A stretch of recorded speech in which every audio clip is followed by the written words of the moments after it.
to a class on books. The reason why I decided to talk about this subject, let me mute everyone.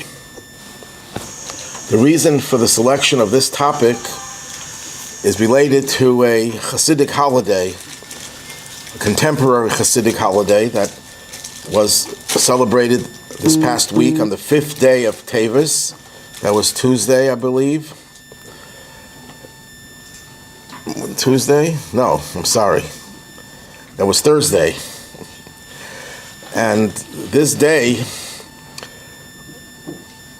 going back to the year 1985 and beyond, was a major court case, a historic court case. The Lubavitcher Rebbe inherited from his predecessor a massive Judaica library. Today, the number of books number between 200,000 and 300,000. Many of these books, tens of thousands, it took tremendous amount of sacrifice for the previous Rebbe to get them out of Russia.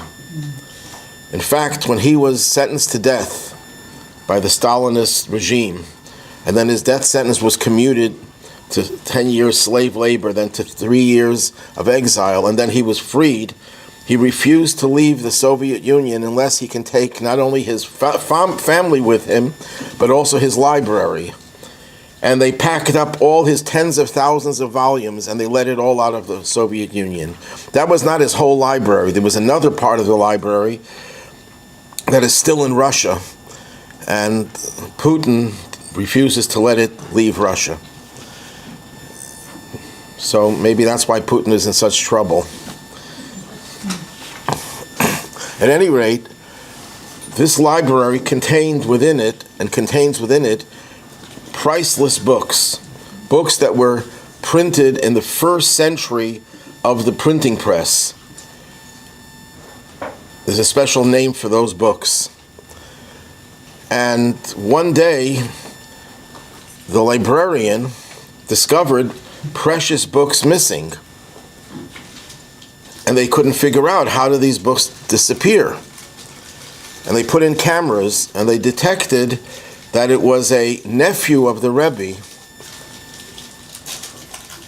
who had been estranged from the Hasidic community, was stealing the books surreptitiously at night when no one was around.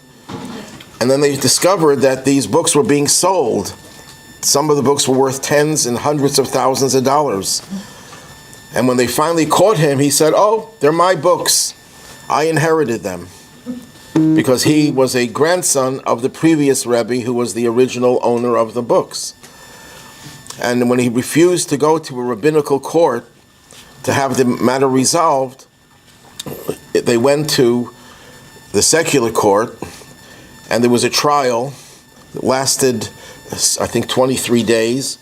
And finally, the judge, who was not Jewish, ruled in favor of the Chabad community. The basis of the argument against the so-called heir, the man who thought he inherited it because he was a descendant, was that the library was not a private library. And how do we know that? Because when the previous Rebbe was trying to get part of his library over from Europe to America during the 40s, he wrote a letter in which he says clearly this library belongs to the Chabad movement. He didn't say it's my private personal library. And the other side said, no, it was a personal library and therefore he's an heir. And the judge recognized that it was not a private library, it was a public library belonging to the Hasidic community. The other side deposed the Rebbe's wife, and this is probably what won the case. After tiring her out with, about an hour and a half of questions, she was a woman in her 80s and not in good health, I guess that was their tactic, to really wear her down until she'll say something that will give them ammunition. Well, at the end of the deposition, they asked her, who does the library belong to? The Hasidim or to your father?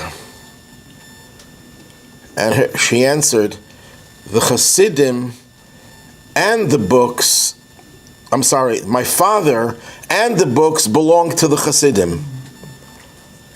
And the other side of the lawyers, when he heard that, he took a pen that he was holding in his hand and he just threw it like, I just lost the case. And the judge recognized that as being the clinching argument. At any rate, when the victory was announced on the 5th day of Teves, it became a major Hasidic holiday because it was not a private victory, it was a victory of the Rebbe, that his role as the leader was not going to be challenged, but it was also, as the Rebbe said, a victory of the books, and declared that this day, a day when people should purchase books and study them. And I don't know what it did to the economy, but it gave a real boost to the economy because tens of thousands of people, maybe hundreds of thousands of people, buy hundreds of dollars and thousands of dollars worth of books every year on that day. So it really gave Jewish publication a major boost. So that's the history. So that's why I wanted to talk about the role of books in Judaism. And when I say books, I'm not talking about just any book. I'm talking about Torah books. Books that are associated with Torah. What do I mean by Torah books? Any book that is a part of either the written Torah, the scripture, Tanakh, or the oral Torah that was later put into writing, Mishnah, Talmud, Kabbalah, Musar, Chakira, so on and so forth, so many different genres and disciplines within Torah. Any of those books are considered holy and precious, and that's what we're talking about when we talk about books. Jews are called people of the book because of their association with the book, the biblical text. But we're also more than just the biblical text. We live with books, and we have always valued them. When the Catholic Church burnt Jewish books, Jewish leaders and the populace considered it to be just as if they were burning people. The Talmud tells a story of one of the 10 martyrs, Rabbi Hanania ben Teradion, who was enveloped in a Torah scroll and burnt alive. But he was burnt with the Torah scroll. Now the Romans, of course, were not into spiritual things, but they didn't even realize that what they were doing was establishing the relationship that a Jew has with the Torah, with the text of the Torah. Not only is the knowledge holy, but the text in which that knowledge is contained was considered to be holy and precious. On Tisha B'Av, the day of national mourning, when we mourn the destruction of the 2 temples and other massacres and tragedies that occurred on that day, we also refer to the burning of the Talmud that was done by the famous king of France, King Louis, who was given the title saint, but he was a villain, not a saint, of course. Where does this passion and dedication to books come from? When I use the word books, that's the English word. I'll sometimes use the word Seforim. Seforim. Sefer is book, singular. Seforim is books, plural. It starts really with the Torah itself. We know there are 613 commandments. What is the last commandment in the Torah? The last commandment is to write a Torah scroll. That means that a Jew is obligated not just to study Torah, but to have a text of Torah written. Now, I'm not going to go into the details of the law because most of us do not write Torah scrolls. Most of us don't know how to write a Torah scroll, unless you're a trained scribe. Most of us do not have the funds to purchase a new Torah scroll, which right now can be anywhere between $50,000 and $100,000. That's how precious the Torah scroll is. It takes a scribe, you have to realize it's 304,805 letters in the Torah scroll, so it takes a scribe working all day long, close to a year, to write a Torah scroll. The parchment itself can cost a few $1,000s. You're talking about parchment to cover such a vast amount of material. And then, of course, the scribe is a trained scribe who's using specially skilled forms of writing, and then it has to be checked over by another scribe to make sure that everything is good. And now we have computers, so we check it with computers. And now they have even more sophisticated ways of testing the Torah scroll to discover that many of them have mistakes. Humans are fallible, so we have mistakes and we correct them. So a Torah scroll is a very precious thing, and we're obligated to write a Torah scroll. It's not enough to learn, you have to also produce the text from which to learn. So how do we fulfill that obligation when most of us cannot write and can't afford to commission someone to write? According to Rabbi Otzar was one of the greatest halachic authorities of the 14th, 15th century, and he writes that in those days, when the Torah was written, the only Jewish text that existed was the Sefer Torah, the 5 books of Moses, and later on the prophets. But now that we have the oral Torah in writing, this is before the printing press, whenever you purchase a book of Torah knowledge, you fulfill the mitzvah of writing a Torah scroll. So when you go into a Jewish bookstore and you buy a Torah-oriented book, you fulfill that mitzvah.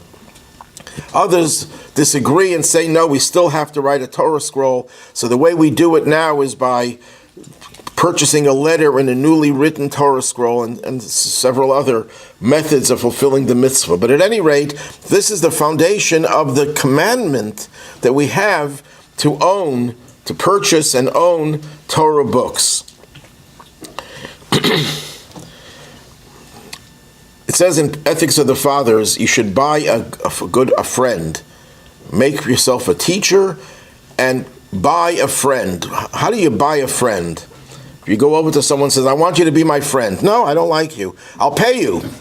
Doesn't sound like a good way of getting friends by offering to pay someone to be your friend. So there are different interpretations of that. Rashi's interpretation is very interesting. He says, buy books. Books are your best friend. And that's why Jews have cherished a book not just as something, well, we have to do it because it's a commandment, but we felt that we have a partner, we have a friend that accompanies us, sustains us, intrigues us, entertains us, and so on and so forth. The Rebbe launched, among other things, 10 campaigns for specific mitzvahs, like the Tefillin campaign right before the 6-Day War. The Rebbe initiated a Tefillin campaign, which he said will protect the soldiers during that war. So there were a total of 10 special campaigns. One of them he called Bayis Malei Seforim, a house filled with books. A house filled with books. And the Rebbe explained that has 2 meanings. Number one, you should have a lot of books in your house. That simple, literal meaning of that. But it also means that your house should be permeated with the spirit of those books. And he also added a title, Yavna v'chachameha, Yavna and its sages. What is the story about Yavna and its sages? When Vespasian, the general who became emperor of Rome, was about to destroy the temple, Rabbi Yochanan ben Zakkai, the leader of the Jewish people, got himself smuggled out of Jerusalem and pleaded with Vespasian, among other things, to spare the rabbis in the city of Yavna.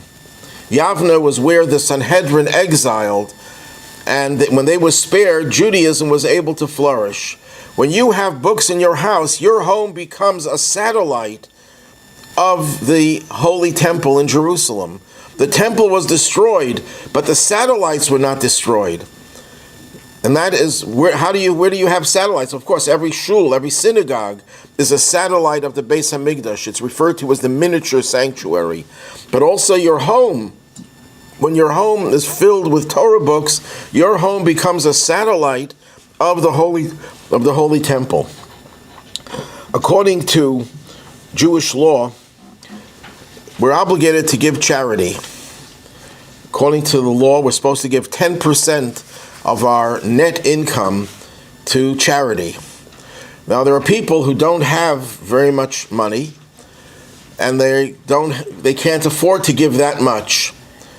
So they can use the money to purchase Torah books, provided that the Torah books are available to others on loan, that you don't just keep the books for yourself, you allow others to benefit from those books. Torah books are considered to be so precious that we're obligated to honor them. How do we honor a Torah book? So there are many laws that many people are not aware of. Number one, you can't place anything on a Torah book. You have keys, let's say, you want to put them down on the table, and you have a prayer book or a chumash, a volume of the Talmud, or any other Torah book, and you put your keys on the Torah book. You can't do that. That's not respectful. It's like putting it on someone else. In other words, I want to put my wallet somewhere. I say, oh, my neighbor is sitting next to me. I'll put it on his head. Would you do that? That's not very respectful to the other person, unless the wallet is filled with money and you let the other person keep it. But otherwise, you're not going to do that. You can't sit on a chair that has a sefer, a Jewish book, on it. You have to take the book off before you sit down. You can't put a Jewish book on the ground. If it falls down and you pick it up, you give it a kiss. You caress it. If you see a Torah book upside down, you'd have to turn it right side up and give it a kiss because it was disgraced by being upside down. If two people are walking into the room and one is carrying a Torah book, you have to let that person enter first. Not because of the person, but because of the book they're carrying. If there's a fire, God forbid, the first thing you save after, of course, people, you don't save your clothing, you don't save your furniture. The first thing you save are your Torah books. That's the first thing you save, other than, of course, your human life. If someone is attacking you, don't use your book to defend yourself unless you have no other way of defending yourself. Don't use a book to cover yourself, to protect yourself from rain or the sun. You're walking outside, it starts raining, you have a book, so you put the book above your head. No, you can't do that. The book needs to be protected no less than yourself. And if you can't, then you can't. If ink drips on your clothing and on a sefer, wipe the sefer first. Don't use a sefer to support another one. If you want to, let's say, put the book closer to you, so you take one book and you put it underneath, you can't do that. If the book is already there, then there's nothing wrong with putting another book on top of it. But to take a book deliberately, that's disrespectful. When you hand a book from one person to another, you do it with your right hand. And every mitzvah you're supposed to do with your right hand, unless you're left-handed. Then your left hand becomes your right hand. If you have to pay debts, and that's all you have, your own clothing, first sell your clothing to pay your debts, and then the books. Shemus is a term used for worn-out books that can't be used anymore. What do you do with them? You bury them. In the olden days, and even today in some places, they have a special room called a Geniza. Geniza means a place where you conceal the books. And when they accumulate enough, they bury it. Now, I saw in Buffalo a custom which is a misrepresentation of the custom. People will throw books into graves, and that's not proper. There is a concept that if someone is a holy person, you can bury holy books next to that person. But you don't bury books that are in good shape. I once was at a funeral, and they were dumping brand new books, Torah books, into the grave, and I grabbed them, and I still have them. You can't just throw a book in. And even if it's a worn-out book that can't be used anymore, you can't just throw it into any grave. It has to be a well-known person, known for his piety or her piety and so on. And even when you put it in, it has to be put, you can't just throw it into the grave, it has to be put in a bag. And if it's an old worn-out mezuzah, it has to go into a glass or ceramic container. There are laws how to dispose of old Jewish artifacts like books and mezuzahs and tefillin. But just dumping books into the grave is disrespectful to the book. And if it's a new book, you shouldn't be getting rid of it. You should be using it or giving it to someone who, if you don't need it, who will take it.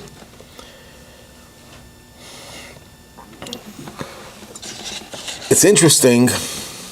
I heard this from a used bookseller.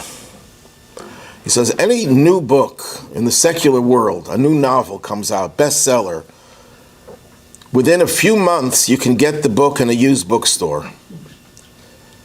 No matter what the book is, you cannot find Torah books in used bookstores.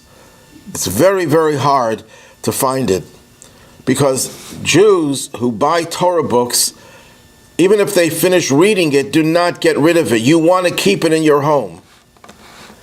If you have no room, I'll be glad to take it from you. I have a shortage of books in my house. I still have about 3 walls. They don't have many bookcases. They call that room a kitchen.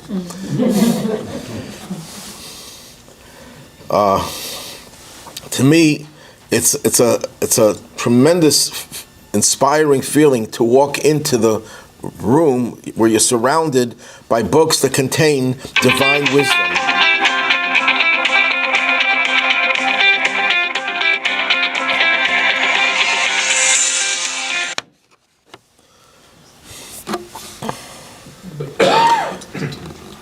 And Jews who had these books, no matter how much they had already read them, or even if they don't plan on reading it, wouldn't want to part with those books to sell it to a used bookstore. Now, there are exceptions to every case. Person passes away and doesn't have any heirs that would use the books, then you give it to me. I'll be glad to take it off your hands. Our enemies knew the power of Jewish books, and they tried to destroy them. In 1239, Pope Gregory the Ninth, I think, issued a ban of Jewish books and had them burnt. In 1244, Clemens IV burned 24 wagon loads of volumes of the Talmud. Now in 1244, mid-13th century, there were no printing presses. A volume of the Talmud had to be handwritten. I can't even imagine how long that it would take. I know the exact number of letters in the Torah scroll, 304,805, but a volume of the Talmud, let me just make a fast calculation. There are about 50, or close to 6,000 pages in the text, in the printed text of the Talmud. Every page has like 50 lines. So 6,000 times 50 is 30,000. No, I'm sorry, 300,000. 300, and each line has about, let's say, 30 letters. 9 million. So we're talking about close to about 10 million, a rough estimate, 10 million letters. Torah scroll has 305,000 letters. So it's like 30 times the size of a Torah scroll. It takes a scribe a year to write a Torah scroll. How long would it take to write a set of Talmud? That's without Rashi's commentary, but they also would write Rashi's commentary, and then the Tosafos commentary. You're talking about years it takes to have one volume. And here they took 24 wagon loads of handwritten Talmuds consigned to the flames. So it was a really major tragedy, and the only way they were able to retrieve the Talmud, there were rabbis who knew the Talmud by heart, word for word. There are still people like that today who can recite the entire Talmud word for word. I met a few people like that in my life. There was a chief rabbi of Montreal I was visiting Montreal for a wedding, and I went over to this rabbi, introduced myself, and the first thing he asked me is, "What are you studying now?" He meant to say, "What volume of the Talmud?" I told him. "What page are you up to?" I told him. And he started rattling off that page, word for word, faster than I could read it. And then he asked me, "What else are you learning?" Luckily, I was learning another volume. He said, "What page are you up to?" And I told him, and he rattled that off, word for word. I once asked, on another occasion, I asked him how old he was when he studied a certain volume of the Talmud. And he said, "When I was 18, I knew the whole Talmud by heart, word for word, with Rashi and Tosfos commentary." That's like Encyclopedia Britannica 10 times over, knowing it word for word. There was another rabbi I met in Seattle, Rabbi Shapiro, who was in his 90s and blind.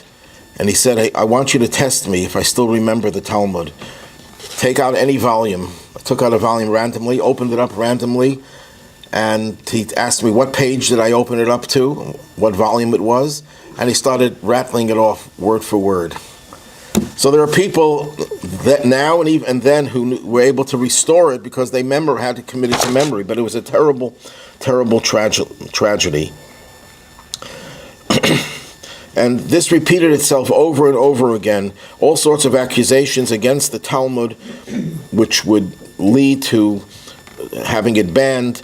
They even had censors. Up until the 19th century, in order to print a book in Russia and in Europe, the book had to be examined by a censor. The censor very often was a Jew who converted to Christianity, an apostate Jew, and they would look for anything in the Talmud that they thought was anti-government or anti-Christian. And no matter whether it was real or not, but if they felt that it was antagonistic, they would have the book banned. And they would close down Jewish publishing houses. You know, when the printing press was first invented by Gutenberg, very soon after, Jewish books were already being printed. And non-Jews, wanting to make a lot of money, were printing Jewish texts. I have a copy of a Talmud that was about 500 years old, one of the first sets of the Talmud that was printed. I don't have the if I had the original, I would be a wealthy man, materially wealthy. But I have a copy of that Talmud, almost the complete thing. I paid $2 a volume. It was a pretty good deal, and it's incredible how that whole set of Talmud was printed by non-Jews. And non-Jews would compete for Jewish books. Why would they compete for Jewish books? Because they knew that Jews would buy the book. Jews were enamored with books. If these were being printed by non-Jews, was there ever a concern that one of the printers might have maliciously altered? I'm sure that was a concern, but if the purpose of printing the books was to make money, and there were Jewish people who would read the books and they would discover that they inserted something blasphemous, he wouldn't sell the rest of the copies. He'd be left, let's say he printed 1,000 copies, he'd be left with 900 copies. That would be a major financial loss. And they worked in cooperation with Jewish leaders and rabbis. The purpose was to make money. There were also interesting court cases, Jewish court cases, rabbis involved, where two printers were vying for the publication of the Talmud. Each one said, "I printed a set of Talmud. You shouldn't be able to compete with me because it'll cause me a loss." And this was a major area of contention in Jewish law. Could you ban others from printing a book? Could you have a copyright? It goes into Jewish copyright law. When the Tanya, the first major Hasidic work, Chabad Hasidic work, was published, the author went to two great rabbis to give his approbation, his endorsement of the book. But it was much more than just an endorsement of the book. It was a ban on anyone publishing the book for 5 years. In other words, this publisher is taking a risk publishing the book. If someone else is going to come and compete, it'll just cause a major loss. So they would put a ban for 5 years. No one is allowed to print this book. After 5 years, then it was open to anyone else who wanted to print it. But these were major areas of contention about copyright. Anyone has the right to ban someone else from printing the book.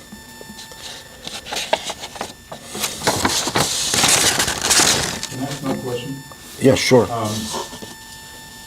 Back in ancient times, the time of the first temple, even the early second temple, how would the average Jew have been able to either get a copy of the Nevi'im, or the prophecies that were being made at that time, or that had been made before that? What would have been their source for learning something? What the prophecies? Well, the Torah text was written. They all had copies of it. Every synagogue, every community had Torah scrolls. Every person owned a Torah scroll in those days. Then when the prophets were put into writing, the same thing would apply to those. The Torah scroll I could understand. There's one Torah, but Yirmiyahu and Yeshayahu were making their prophecies, that these resulted in written books. Yeah. Those books, as soon as they were written, they were copied and they were spread all over. As soon as they were written. This is in the times of the beginning of the Second Temple era. That's when the Tanakh was canonized, and all these prophetic books were being written and spread. Well, they really were books. The scrolls. Well, we call when the Torah says Sefer book, it's a scroll. The Nevi'im were written on cloth, right? Right. Everything was written on parchment. Everything was then on.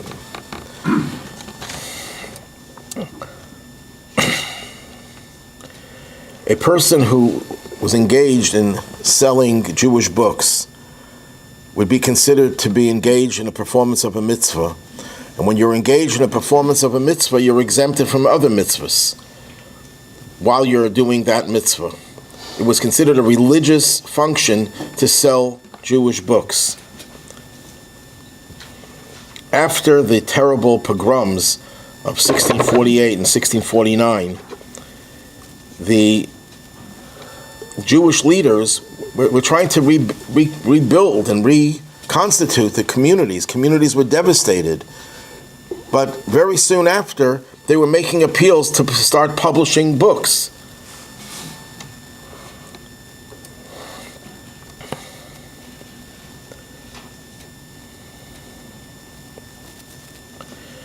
The Talmud says there's a mitzvah to lend books as well.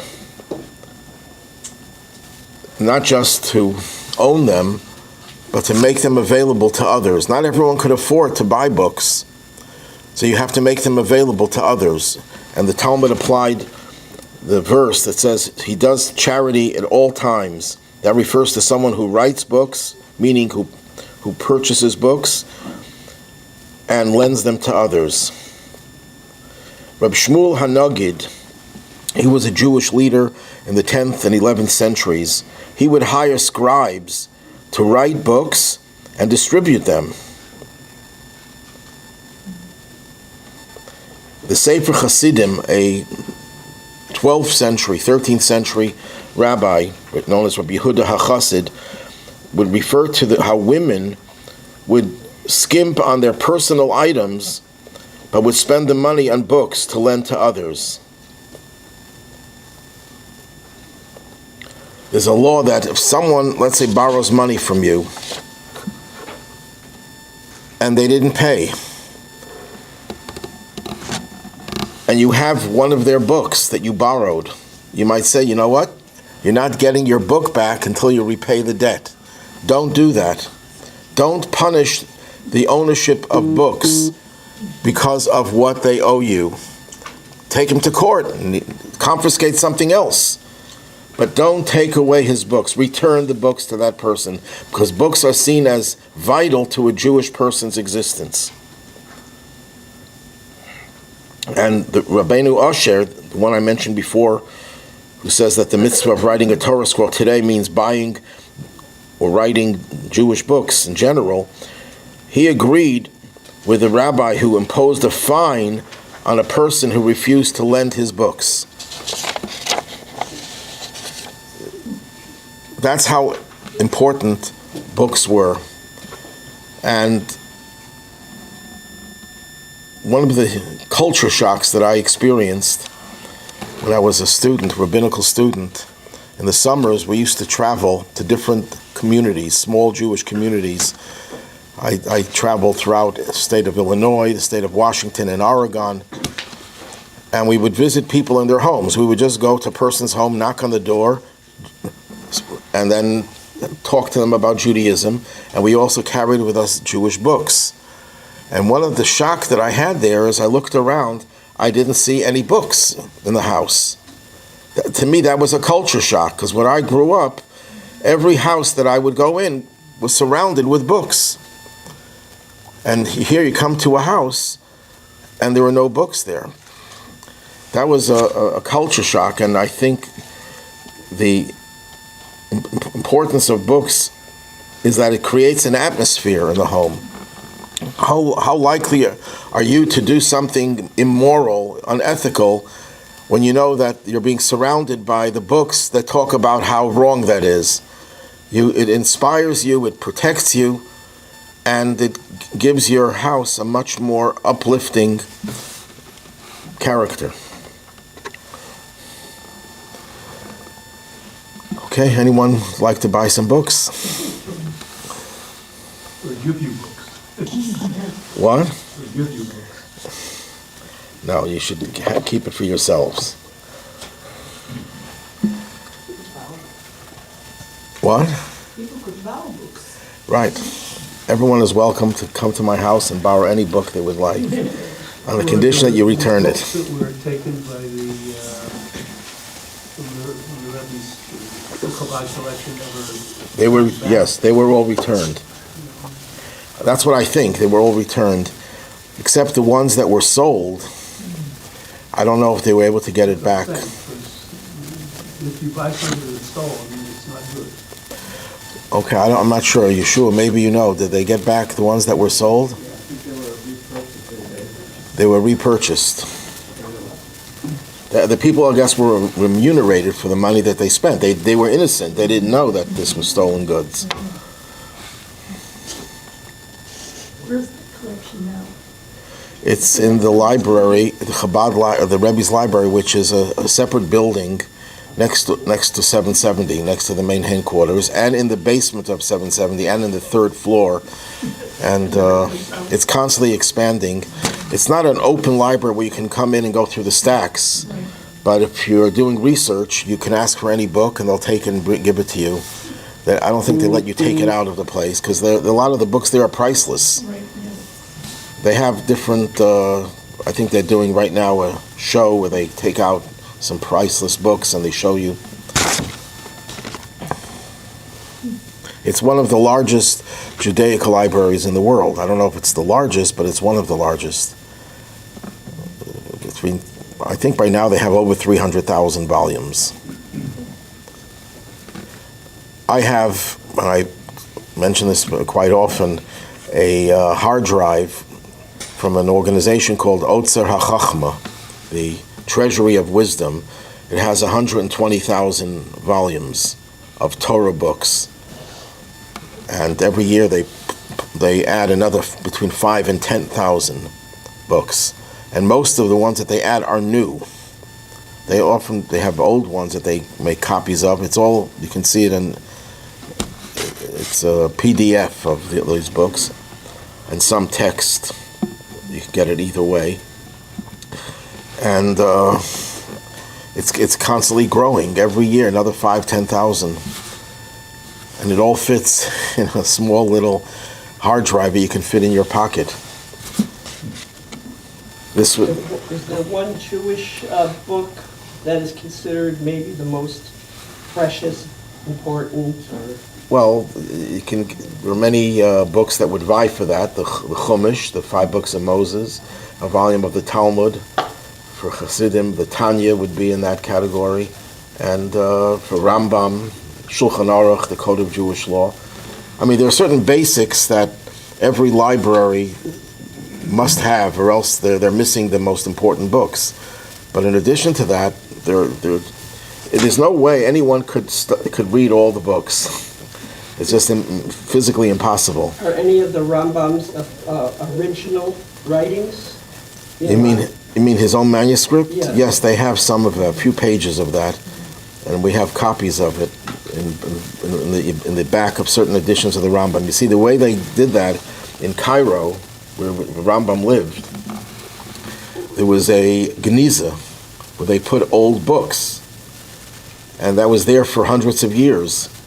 And then a researcher discovered it, and they started publishing a lot of stuff. And they had literally the Rambam's own manuscripts, his own handwriting. And it's fascinating to see the Rambam crossing out words, changing things. You can enter into his mind. What was he thinking initially, and how did he decide to change what he wrote? Just a few. I don't think they have more than a few pages of that, but they do have a few pages of that, his original manuscript. We know his signature as well. We have his. Yes? When you talk about online books, does that include photocopies? And are photocopies considered shameless? Yes. If you use the photocopy, they're considered shameless. That means you can't discard them. You have to put them away in a special place and then eventually have them buried. And when you bury the books, you can't just bury them with secular books. You want to get rid of your secular books, and okay, I'm going to dump them together with my Torah books that are no longer useful. That's not respectful either. So it's not. People think it's a way of discarding. It's not discarding. You try to preserve as much as possible. So these handouts, afterwards, they're considered shameless? Yeah. So to dispose of these books, it sounds like you would actually need to open a grave specifically dedicated, devoted to those. Now there is a concept of burying it together with a righteous person, but it shouldn't just be done with everyone, and you're not going to start going around telling. A community like this with no righteous people, could you just pay to have a grave dug? And let me tell you a story. There was a chassid who was known for his practical jokes and his pranks, and once he was visited by a rabbi who was all full of himself and bragging how pious he is, how righteous he is, how holy he is, how brilliant he is, and this chassid couldn't take it anymore. So when Shabbos was over, he takes out a knife and he tells this guy, "I'm going to kill you now." He says, "What do you mean you're going to kill me? It's probably some joke." No, I'm serious. He says, "Why?" He says, "Because in the olden days when I was younger, I would travel 100 miles to a gravesite of a very righteous person to pray there. I'm too old to travel, so I need a righteous person buried in my backyard." And the guy says, "Well, I'm not as righteous as I said. I'm just an average tzaddik." He says, "Well, average tzaddik is better than what we have." He says, no, I'm not even a tzaddik. I've done some sins here and there." He says, "Well, very few sins." No, I did some biggies." And he chased him out of his house. So, how do you define a righteous person? How do you define a righteous person? Someone who does everything right, who follows all the commandments, biblical, rabbinical, who spends his time studying Torah, helping others, and is someone who's in love with God, in love with Judaism. It's not easy to be a righteous person. We're all righteous in some form, in some way, but we're talking about someone who's singled out as being righteous. That is, it says in the Talmud, there are very few, and God planted a few in each generation. If you put too many in one generation, there will be nothing left for the rest of history. So starving cannot be buried by themselves. You have to put him in a bag or something. Well, I'm Yeah. saying, but it doesn't have to be great. You have to. Where else could you put? If you put it in the ground, it's a grave. But You can do it in your backyard. There's no person in that space. Yeah, you mean to put it in a grave? Again, it's if the person is a righteous person. Well, let's say you run out of righteous people. We have more and more sparm all the time. Yeah. Less and less with tzaddikim. So you bury that in a separate grave. Yeah. Just stam, whatever, it just. Yeah, you bury it in a separate grave. We're trying to find. I once had Jay Mesnikov dig a grave, and we didn't fill it because they dug it very, very deep. He doesn't know where it is, so we're trying to find out where it is. So you could reopen that grave Yeah, sure. as opposed to opening up a grave that had a. Oh, well, why open a new grave when there's plenty of room in that one? If you have a person who's buried, typically you don't open the grave. Yeah, that's not the same thing as a person who's buried. Well, on ours 18, they bury people on top of people. They do. Yeah. How can they forget? They didn't mark it down. There's no marker there. Yes. So this is not like you can dig a hole in your backyard and then. You could, but what happens if you sell your house and someone comes and they want to make an extension to their house and they dig there? And it's not practical, but you could do it in your backyard. So it doesn't have to be like in a consecrated cemetery. No. But it's not a good idea to do it in a place where it may not remain there because people are going to dig it up. But you could do it like in a shul backyard. Oh yeah, sure. I don't know what's legal in Ask the archaeologist a question, how long would it take a book to decompose? Do you have any idea?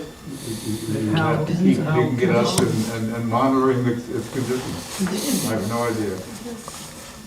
They might So know it it. depends on what kind of paper it's made of. That's why you wrap it Do in you have the any bag, idea what the so- oldest archaeological? You wrap it in a bag so it doesn't decompose right away, number one. Number two, that's a sign of respect. Just like you bury a dead body, you don't bury it naked. You dress it out of respect. Same here. What? Could you walk on that grave? You shouldn't. No, you shouldn't. Well, you shouldn't walk on any grave. When people go to funerals, people have to be careful not to walk on a grave, to walk around it. Now, if there's no room there and you're trying to bury someone, you have no choice. You're allowed to do it. But otherwise, we shouldn't be walking on graves. A lot of things that people do, people don't realize. that Judaism has a lot of sensitivity to and respect for the human being. And we don't just step on graves unless it's a funeral and there's no room, unless you step on the grave adjacent to the new grave. Can you, in a cemetery, can you designate a spot for burying Yeah. I'm sure. without having a righteous person there? Yeah, if a special place for the books, that's the ideal way of doing it.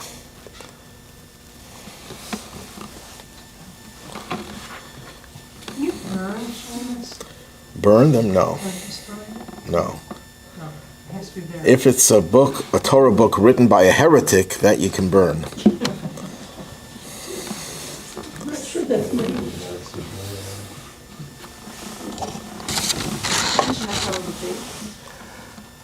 Okay. Today is the 8th day of Teves. Historically, something happened on this day that caused it to become a fast day, even though it's not an accepted fast day. Some people fasted on this day because on this day, King Ptolemy of Egypt summoned 72 sages and had them translate the Torah into Greek. And that was considered to be a negative, because the idea was not to make the Torah more accessible, but to bring Greek culture into Israel. That was the beginning of that whole process that led to the whole story of Hanukkah. So the Talmud says this was a day that was compared to the day in which the golden calf was made. That's today. The 10th of Tevet, that's Tuesday, is a fast day. That's the day that Nebuchadnezzar, the Babylonian king, besieged the city of Jerusalem, that led ultimately to the destruction of the first temple. So that happened on the 10th of Tevet. So it's considered to be a minor fast day. When the word minor means that we don't fast 24 hours like Tisha B'Av and Yom Kippur. Fast starts at dawn, which is like 5 a.m., something. I don't have the exact time on me. And it ends about a half hour after sunset.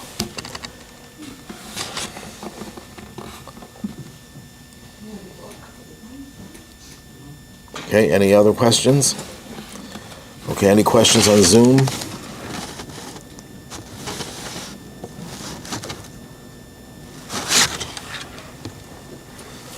So it's a good idea for everyone to buy some Torah books. There are a lot of websites you can order them. And Do you have a new book, Rabbi? what? Plug your books. Oh, I forgot that I wrote a book.